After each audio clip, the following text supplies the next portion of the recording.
Perder o marido e dar à luz no mesmo período seria devastador para qualquer mulher.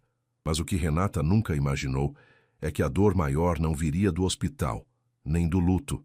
Viria das pessoas que deveriam ser seu porto seguro. Esta é a história de uma mulher que segurou seu filho nos braços e, em silêncio, decidiu que nenhuma lágrima seria derramada na frente de quem não merecia vê-la chorar. Antes de começarmos essa história incrível, não se esqueça de curtir o vídeo, se inscrever no canal e contar pra gente nos comentários de onde você está ouvindo essa história.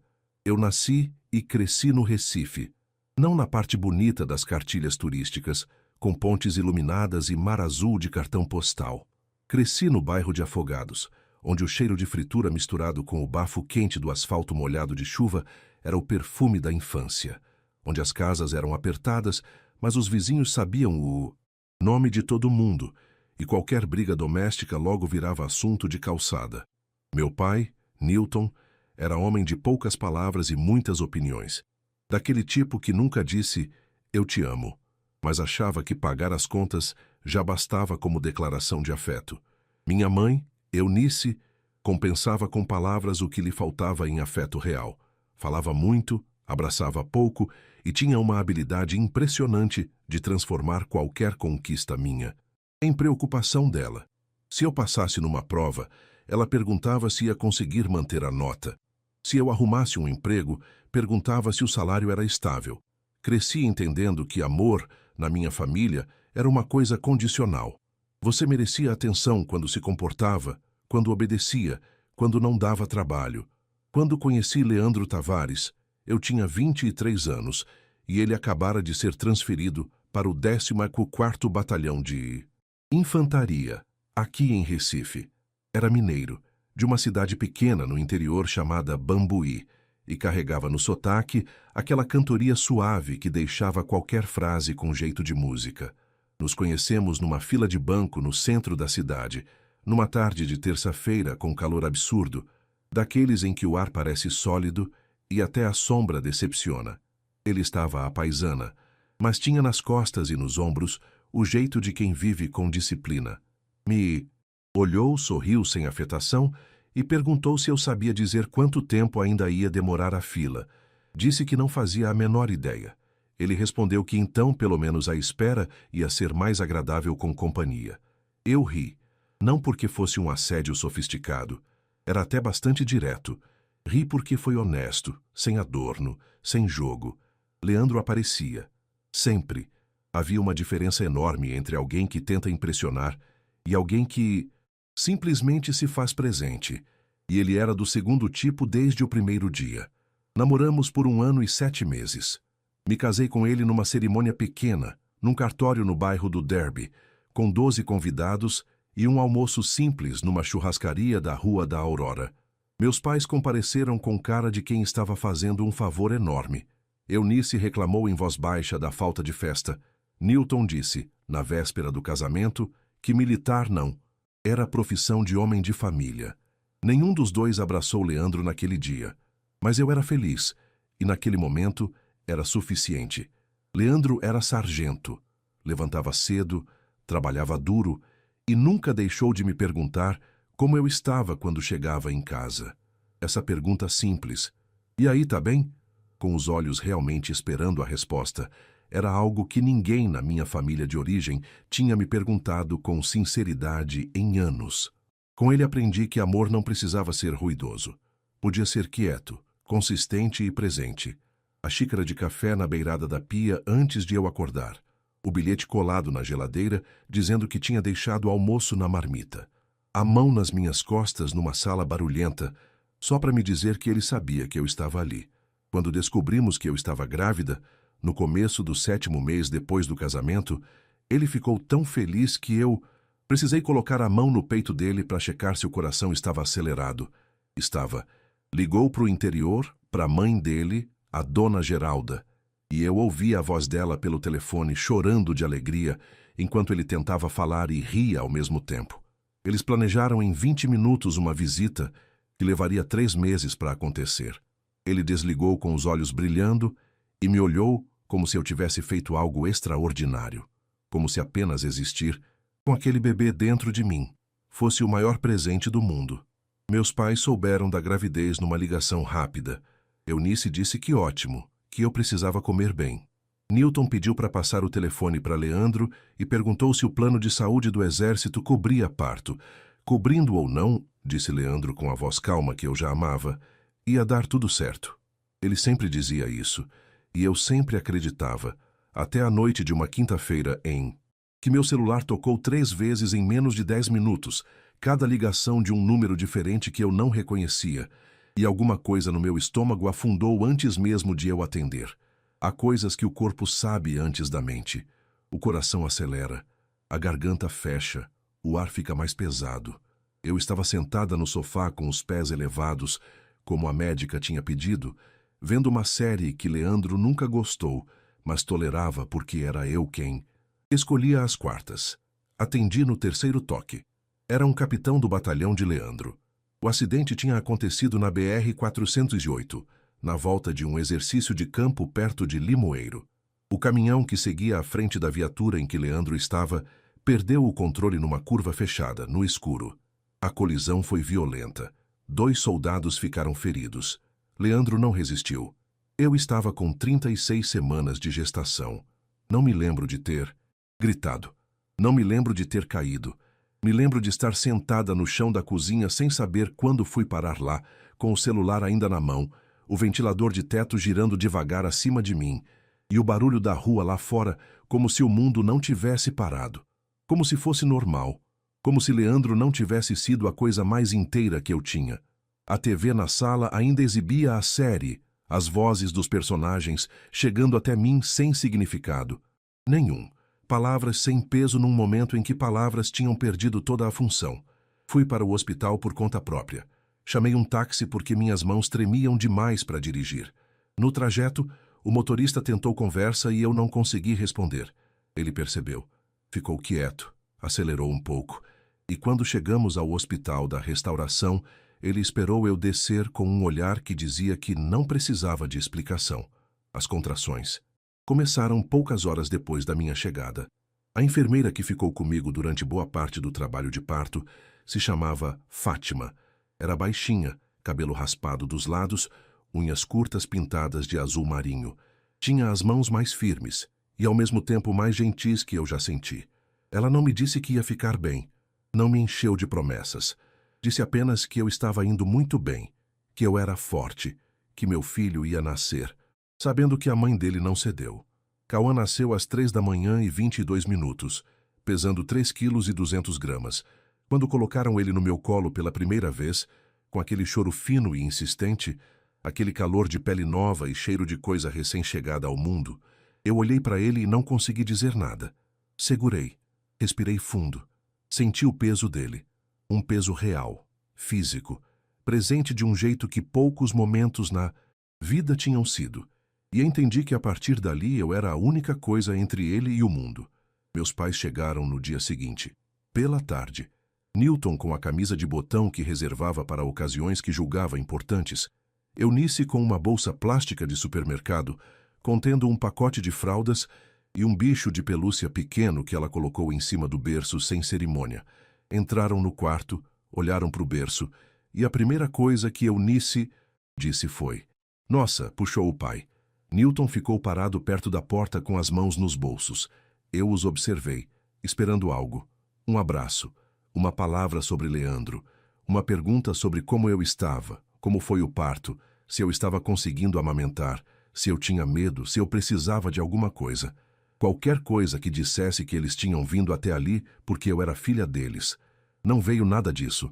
O que veio, depois de uns 20 minutos de silêncio quebrado por comentários sobre o tamanho do quarto e o calor no corredor, foi a voz de Eunice, baixa e resolvida, como quem já tinha ensaiado a frase no carro.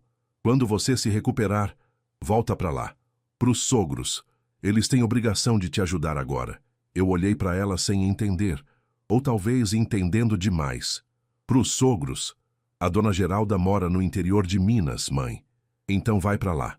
Ela ajeitou a bolsa no braço. "Você não pode morar sozinha com um bebê." "Eu posso. Sim, Renata." A voz de Newton foi cortante, como sempre foi quando queria encerrar um assunto. Você não é mais responsabilidade nossa. Você é casada. Era casada. Agora é viúva dos Tavares. Vai para a família dele. O silêncio que veio depois foi diferente de qualquer silêncio que eu já tinha vivido. Cauã se mexeu levemente no berço. Fiz um esforço enorme para não olhar para ele naquele momento, com medo de que a expressão no meu rosto contaminasse alguma coisa que ele ainda não precisava sentir. Newton foi em direção à porta. A gente veio ver como você estava. Você está bem. O menino está bem. Ele pausou com a mão na maçaneta sem se virar. Cuida de você. Eunice me olhou por um segundo. Por um segundo pareceu que algo ia atravessar aquele rosto. Uma hesitação, um instinto, qualquer coisa. Que lembrasse que eu era a filha dela e tinha acabado de parir sozinha com o marido morto.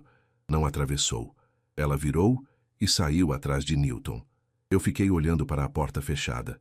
Depois, olhei para Cauã. Ele dormia. Não chorei. Não naquele momento. Segurei o choro com a mesma teimosia com que Leandro me ensinou a prender a respiração antes de uma decisão difícil. Inspira fundo. Pensa. Depois age. Era o que ele sempre dizia. Com aquela paciência mineira que parecia vir de dentro da terra. Então respirei fundo. Pensei. E peguei o celular. Os primeiros dias depois da alta foram os mais difíceis da minha vida. Não em intensidade dramática, não com choro constante nem colapso. Difíceis da maneira mais silenciosa e esgotante que existe. Um dia de cada vez, um problema de cada vez, sem ninguém do outro lado. Voltei para o apartamento que eu e Leandro dividíamos no bairro de Boa Viagem. Não na parte nobre, com vista para o mar e condomínios de vidro.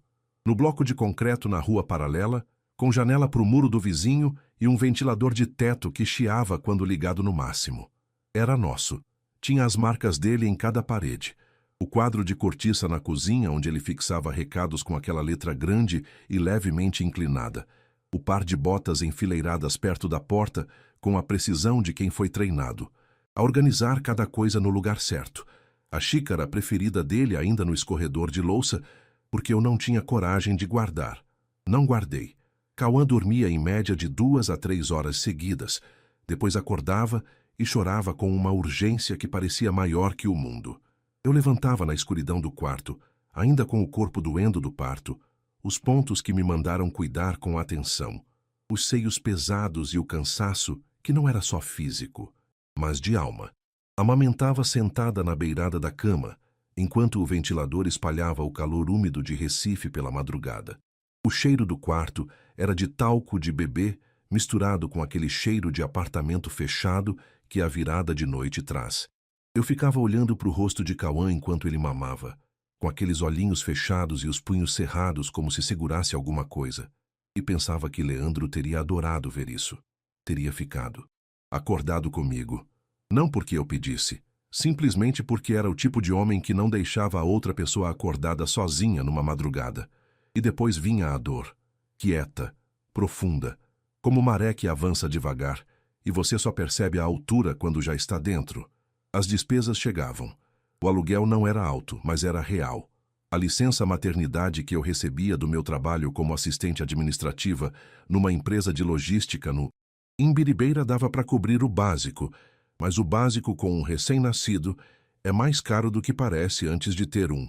Fraldas, fórmula, a consulta de puericultura, as contas de luz e água.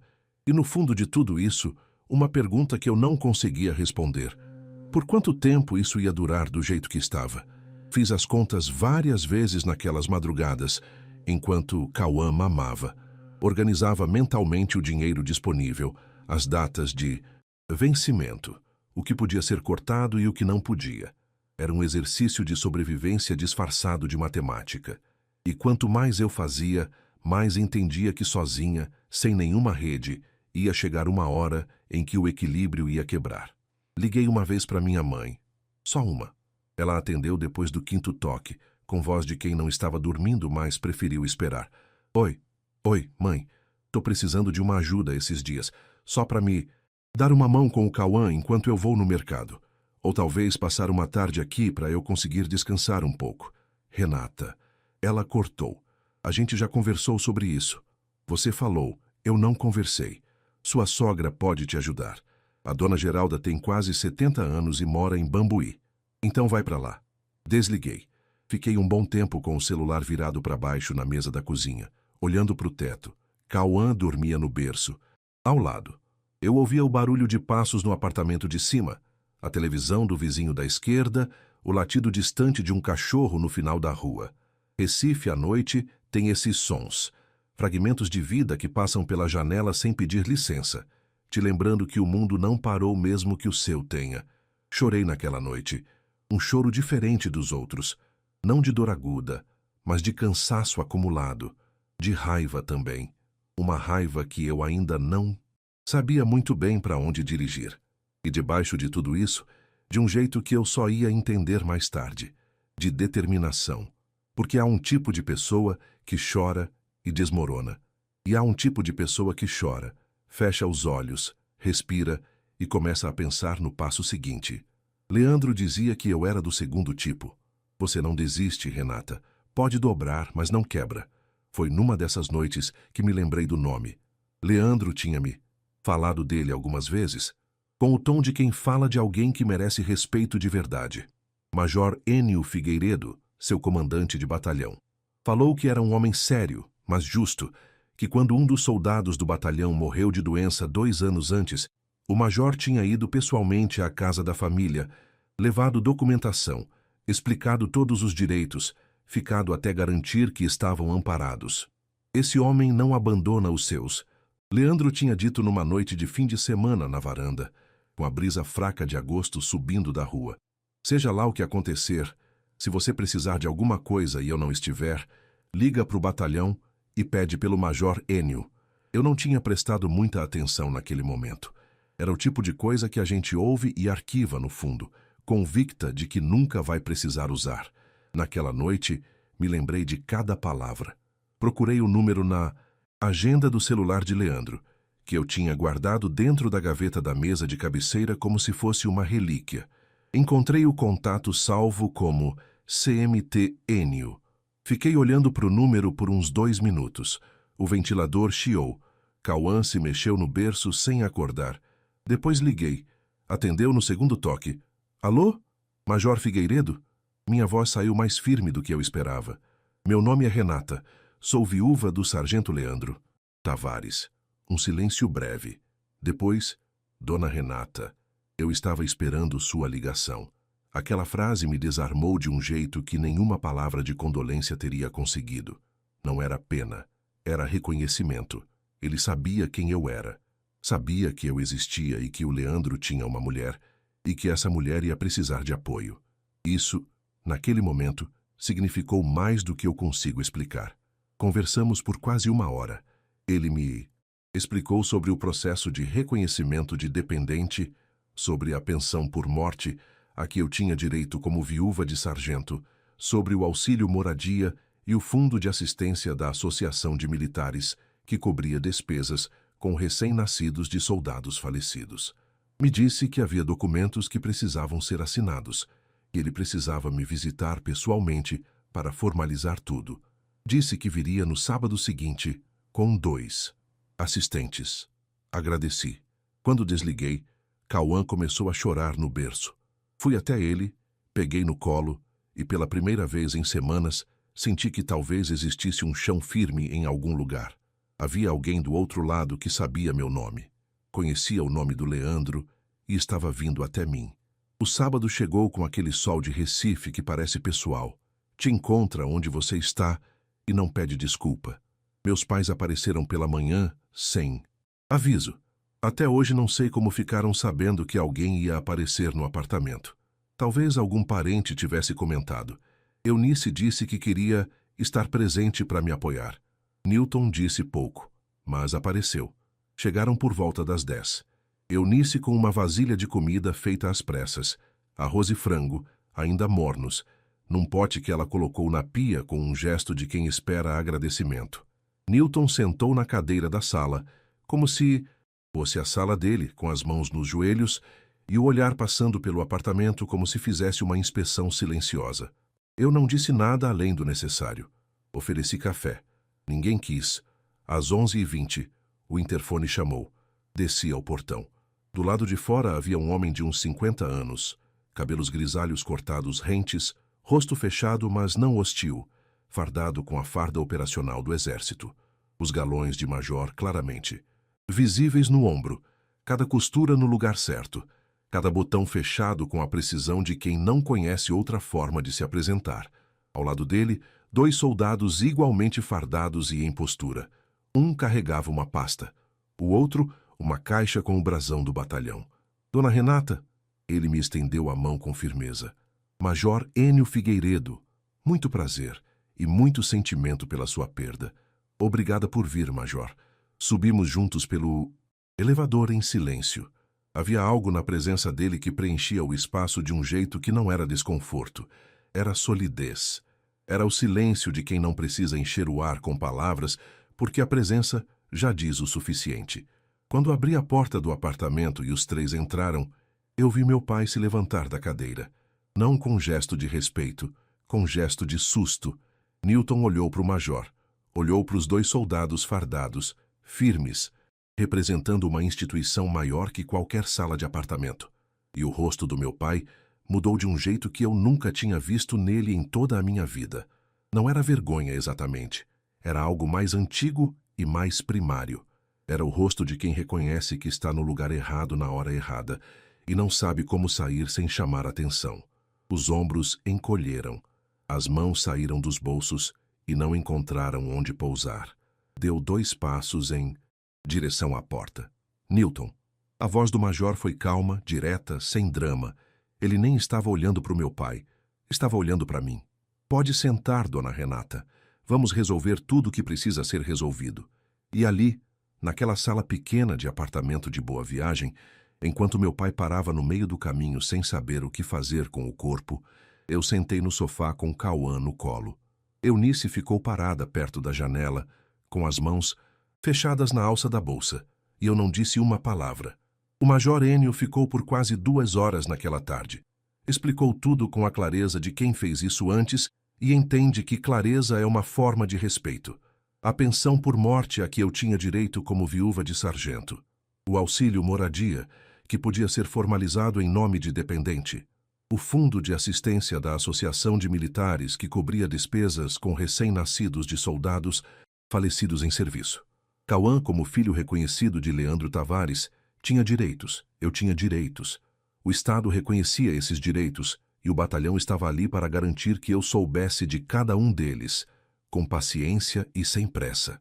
Os 2 soldados, o cabo Dirceu e o soldado Mendonça, como o major os apresentou formalmente, organizaram os documentos na mesa da sala, com uma eficiência silenciosa que tinha qualquer coisa de respeitoso. Como se soubessem que aquela sala era o apartamento de um companheiro que não voltou e que isso merecia cuidado. Meu pai ficou parado por alguns minutos depois daquele momento em que deu 2 passos em direção à porta. Depois, voltou para a cadeira. Sentou. Ficou de braços cruzados, sem olhar para ninguém. Eunice permaneceu perto da janela, com os olhos baixos, remexendo na alça da bolsa, com os dedos como se estivesse com frio. Mesmo com o calor de Recife enchendo o apartamento inteiro. Nenhum dos 2 saiu enquanto o major estava lá. E nenhum dos 2 disse uma palavra. Quando o major foi embora, com um aperto de mão firme e a garantia de que eu podia ligar a qualquer momento, eu fechei a porta e me virei para os meus pais com Cauã no colo. Newton foi o primeiro a falar. Quanto é essa pensão? Eu o olhei por um momento. Aquele homem que tinha me dito, 2 dias depois do parto, que eu não era mais responsabilidade dele, que me mandou embora com um bebê de 2 dias e um marido morto. E agora, a primeira coisa que queria saber era quanto dinheiro estava envolvido. Por que você quer saber? Perguntei porque quis. E eu não vou responder. Ele abriu a boca, fechou. Alguma coisa no meu tom. Ou talvez a imagem dos 2 soldados fardados que tinham acabado de sair fez com que ele não continuasse. Eunice tentou um caminho diferente. Renata, a gente só quer te ajudar. Se você estiver precisando de alguma coisa... Mãe, fui direta, sem raiva na voz. Raiva eu não tinha mais.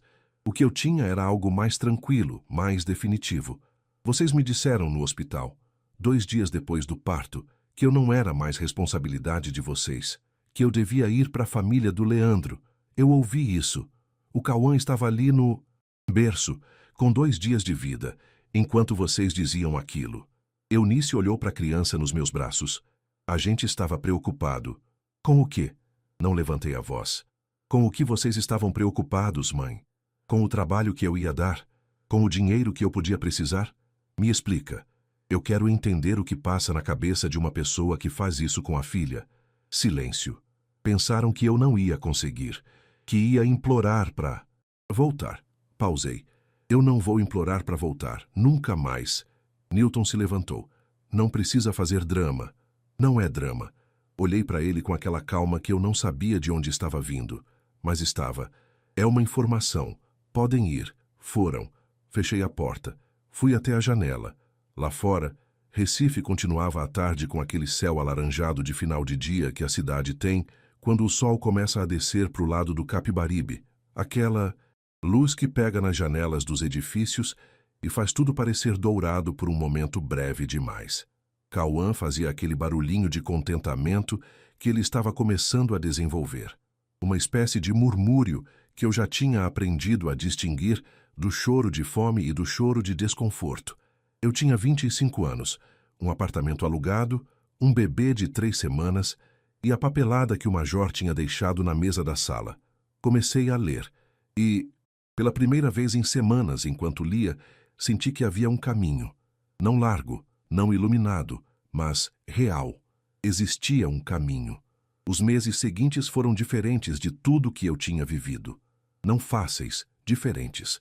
A pensão não era um valor alto, mas era estável. E somada ao meu salário quando voltei ao trabalho, com uma colega me ajudando a encontrar uma creche credenciada pelo plano social do batalhão. Convênio que o major me orientou a buscar, deu para encontrar um equilíbrio. Não sobrava muito, mas sobrava dignidade, e isso era o suficiente. O batalhão tinha uma rede informal de solidariedade entre as famílias de militares que eu nunca tinha imaginado. A dona Aparecida, viúva de um tenente que morrera anos antes, me ligou na primeira semana depois da visita do major. Tinha recebido meu contato por ele, com minha permissão, e se apresentou com aquela objetividade direta de quem já passou pelo fogo e sabe que palavras em excesso não ajudam. Disse que entendia, que tinha passado por algo parecido e que se eu quisesse conversar, ela estava disponível. Fui.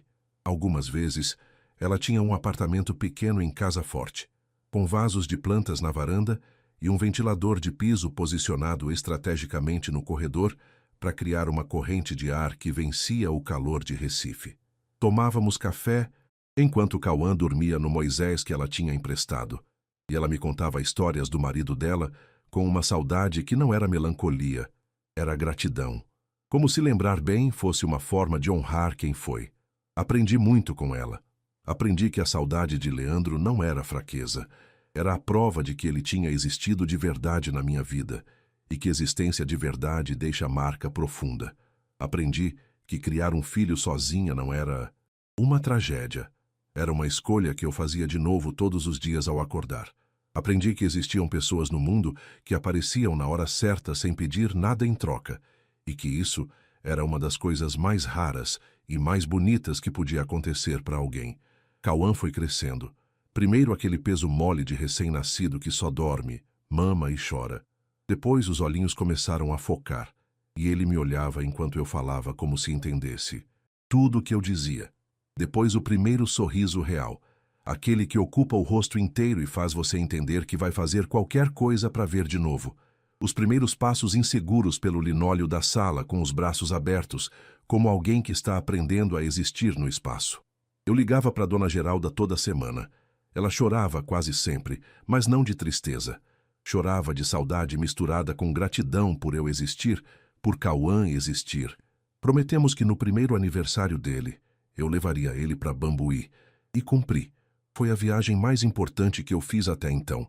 Ver a mãe do Leandro com o neto no colo pela primeira vez, aquele choro quieto dela, aquele jeito de olhar para o rosto de Cauã procurando os traços do filho.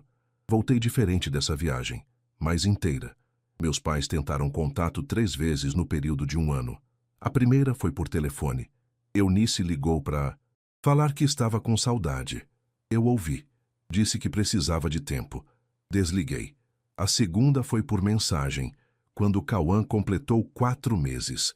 Uma foto que uma amiga tinha tirado de mim com ele num passeio no Parque da Jaqueira circulou pelo grupo de família. E Newton mandou um áudio longo dizendo que tinha visto como o menino cresceu. Que vida é assim? Que a gente erra? Que família é família? Não respondi. A terceira foi presencial. Newton apareceu na portaria do meu prédio um domingo de manhã sem avisar. O porteiro me ligou e eu desci. Ele estava parado na calçada com a mesma camisa de botão de sempre, o cabelo mais branco do que eu lembrava.